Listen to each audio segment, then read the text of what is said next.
It had roots dating back to the 1920s and yet was one of the last traditional front engine buses built. It could be seen from Baghdad to Bradford or from Kowloon to Canterbury. Join me on a return journey as we delve into the history of the AEC Regent V.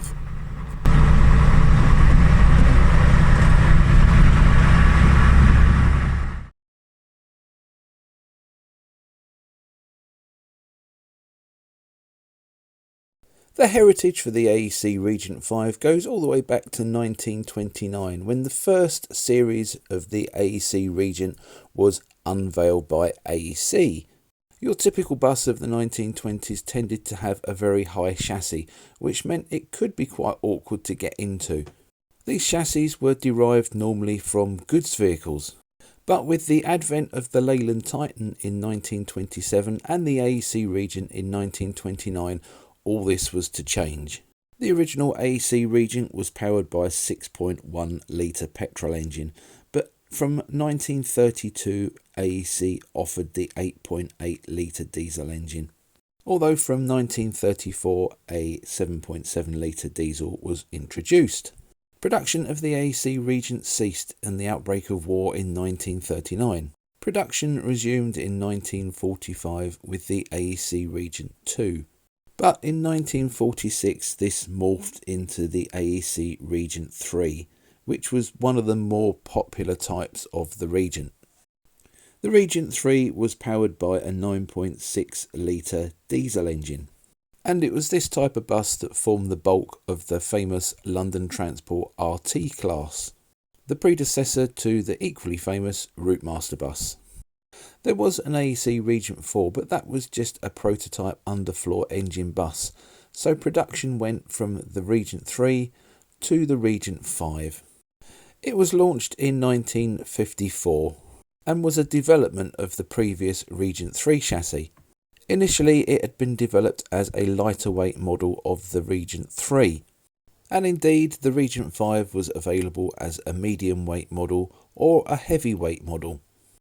It was initially offered with the 7.7 litre AV470 engine and the bigger 125 horsepower 9.6 litre A218 engine. It was offered with a choice of air brakes or vacuum brakes, synchromesh gearbox or AEC monocontrol gearbox. The monocontrol gearbox was AEC's version of the semi-automatic gearbox. There were also options for an exhaust brake and an automatic chassis lubrication system. This sees all the lubricant pushed around the chassis by air every time the brake pedal is pushed.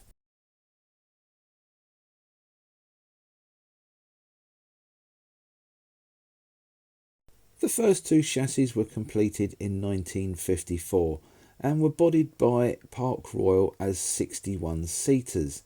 Both were at that year's commercial motor show at London's Earl's Court. The first Regent 5 was originally badged as a Crosley and used as a demonstrator by AEC. Registered 88 CMV, this later passed to OK Motor Services. The second Regent 5, registered TDH 769, went to Walsall Corporation, who, if you've already watched my Daimler Fleetline video, you will know were quite willing to try absolutely everything and anything. Both these buses were medium weight with vacuum brakes and synchromesh gearbox, and indeed they had an unladen weight of just under 6.5 tonnes, which is pretty amazing for a double-decker bus. The first orders for the heavyweight Regent 5 came from Aberdeen and Glasgow Corporation, with Glasgow ordering 75, which were powered by a surprisingly choice of Gardner 6LW engine coupled to a pre-selector gearbox rather than the AEC monocontrol. Aberdeen ordered 5 similar buses, again powered by the Gardner 6LW engine. The first true AEC Regent Vs with AEC engines were delivered to Liverpool Corporation. They'd ordered 67 with Crosley 58-seat bodies, and they were delivered between 1955 and 1956. Now you'll notice that the Aberdeen, the Glasgow and the Liverpool buses didn't have the chrome work around the grille. This was to save costs on maintenance and make it a little bit easy when it came to repainting. You didn't need to mask off the chrome work. But that grille that we come to associate with the AEC Regent V chassis wasn't always fitted, and City of Oxford, East Yorkshire and Rhondda specified exposed radiators on their early AEC Regent Vs. And just to confuse the matter even more, Sheffield had taken a batch of AEC Regent 3s that were fitted with AEC Regent V tin fronts. Oh, that's confusing, isn't it? By the end of 1956, there was just under 520 Regent Vs in service, and these were a mix of Gardner engined and AEC engined buses.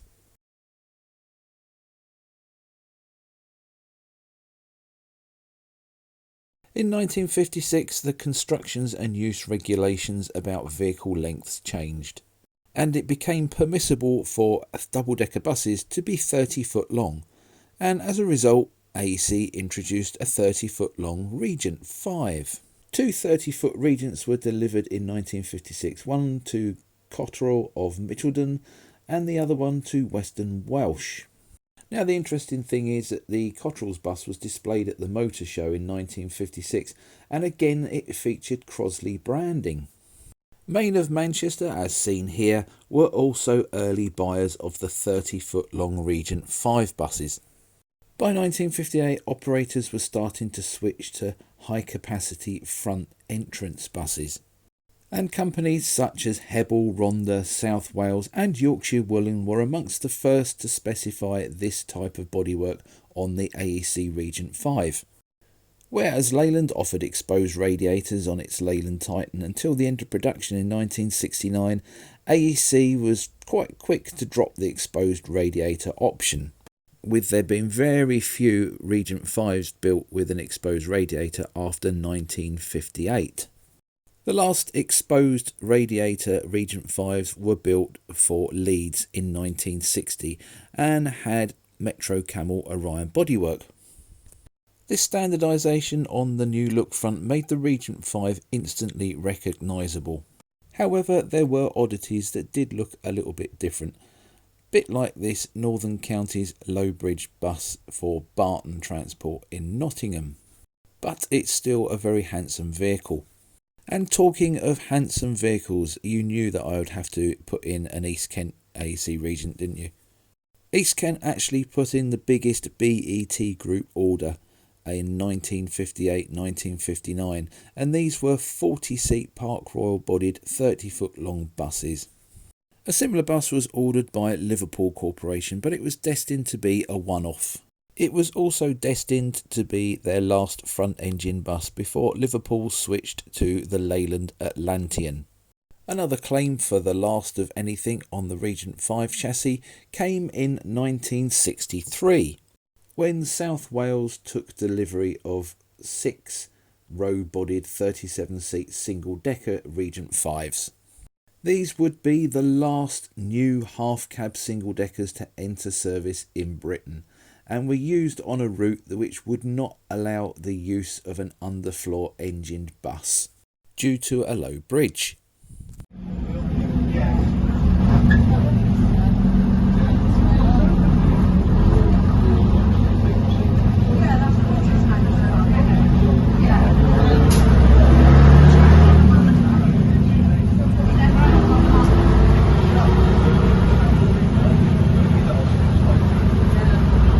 As our story enters the 1960s, the AEC Regent is doing incredibly well with sales.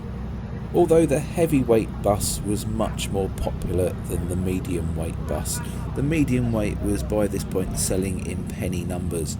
The Regent V could now be seen around the country in diverse fleets such as Darwin, Douglas Corporation, Eastbourne Corporation, Glasgow, Nottingham City Transport, Southampton City Transport, A1 Service, Barton, Samuel Ledgard, City of Oxford, Devon General, East Kent, Hebble, Maidstone and District, and many more besides.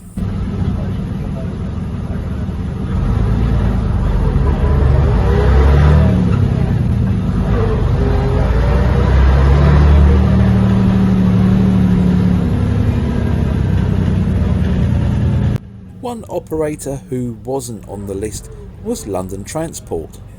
And this may seem strange because they were the largest fleet operators of the AEC Regent V, which was the RT class, as I've already mentioned. However, by the time of the AEC Regent V's introduction, London Transport was involved heavily in the AEC Routemaster and was solely buying those for its double-decker bus requirements.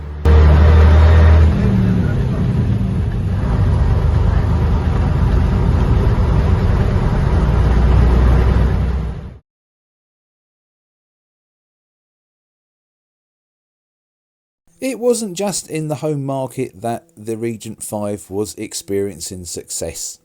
Over the course of the model's production, it was quite successful in the export market as well, with 1,503 chassis exported abroad.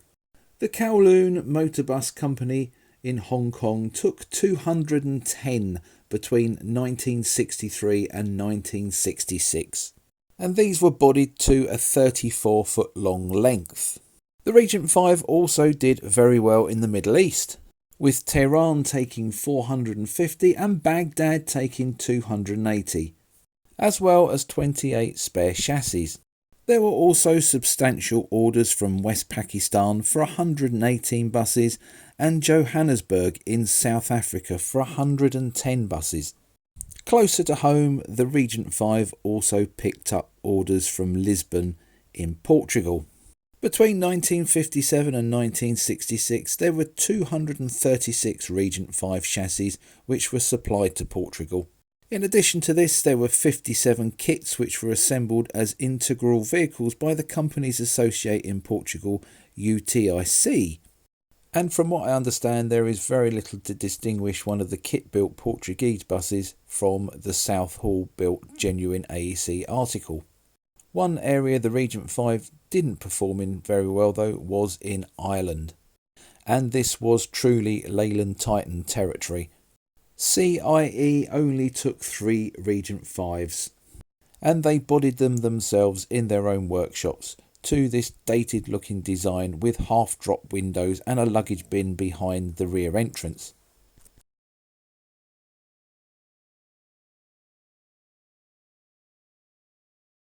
In 1966, the Regent saw the final development of the model with the use of the new 11.3 litre AV691 engine in place of the 9.6 litre AV590. By 1967, the total number of Regents delivered was just down to 25. This year saw the last Regent 5s delivered to English operators, and that was East Kent, Southampton and St Helens. Pontypridd ordered 7 buses in 1967, whilst in 1968 just 3 AEC Regent 5s entered service. 2 were for Douglas Corporation and 1 was for Garlock Head Coach Services. The final order came in 1969 for just 2 Regent 5s to be bodied with Willowbrook bodies, and they were delivered to Pontypridd, and these were of the medium weight specification.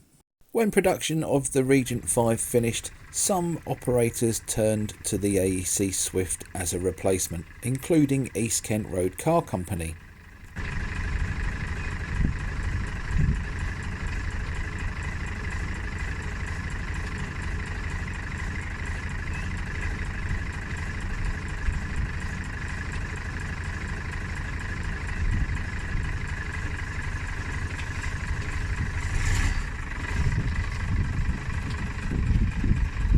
Now I will be doing a future video on the Swift, the Panther and the Bristol RE and the fad of the 1960s single-decker high-capacity buses.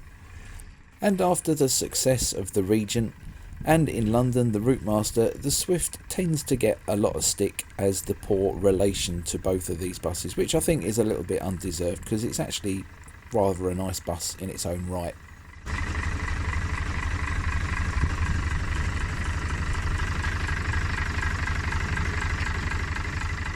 I interrupt this programme for a little bit of advertising.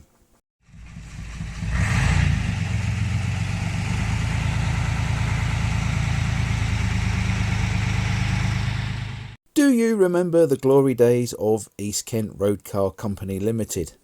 Did you used to travel regularly on the maroon and cream buses?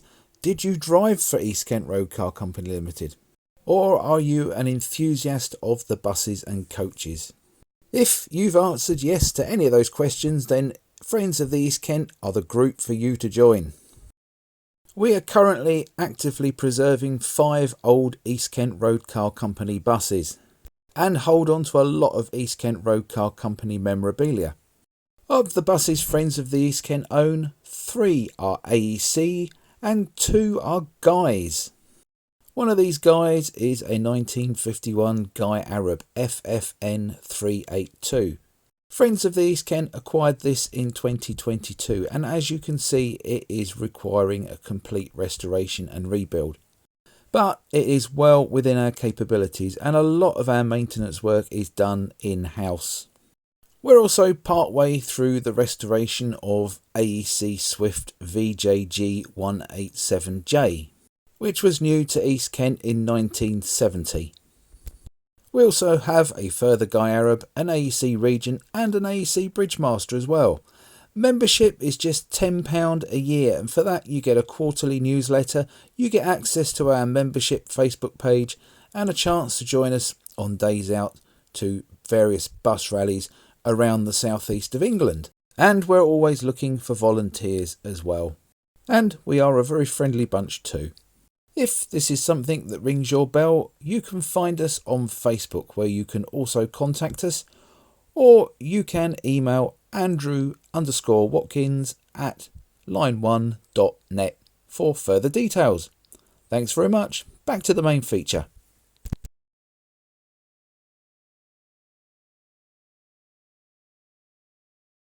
Although the last Regent Vs were delivered new in 1969, for many years after that they continued to give good, reliable service. The last one's been withdrawn from passenger service in the 1980s. In fact, East Kent Road Car Company kept some on its books until the 1990s. They were used as special event vehicles, contract vehicles and driver training vehicles. And there is still one owned by the current Stagecoach Company. Other well-known survivors of the Regent V mark included the 2 Pontypridd vehicles that were used by Woolacombe Bay Leisure Park in Devon. One was a closed-top and one was an open-top bus, and they shuttled visitors between the holiday park and the beach, and this was no mean feat for such an elderly vehicle, as it's quite a climb up through the Devon Hills. These lasted until, I believe, 2000-2001. Sadly though, many AEC Regents found their way into scrapyards, where they were used for spare parts, and the engines were also used by AEC lorries as well, so the engines tended to find an awful lot of use when the rest of the bus was defunct. It was the drive for one-person operated buses that saw off the majority of the AEC Regents, despite there being some brave attempts to operate Regents as one-person operated buses, that this wasn't overly successful. Fortunately though, there are many AEC Regent Vs in preservation today, and they always prove to be very popular at shows and running days as well.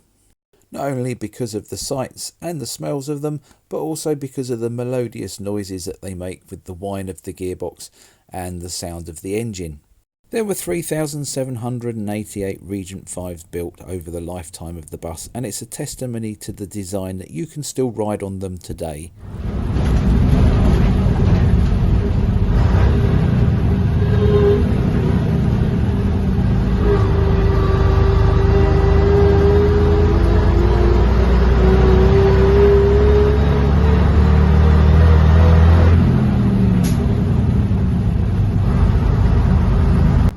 I hope you've enjoyed this AV691 powered version of Bus Histories.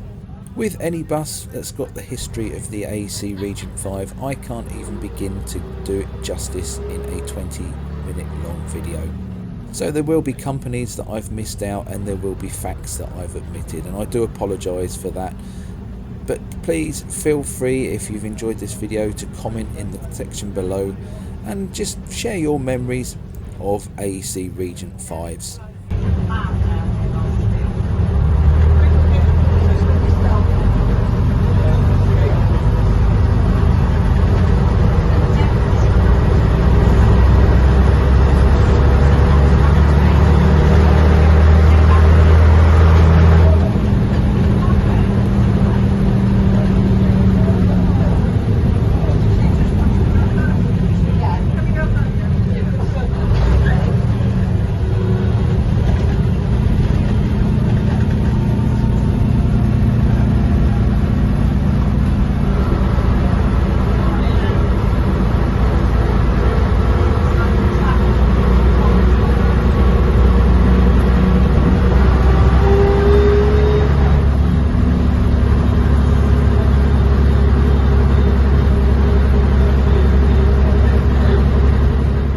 If you did enjoy this video, please don't forget to like and share it, and don't forget to subscribe to my channel, as this helps the channel grow and it encourages me to get off my backside and make other videos in a similar vein.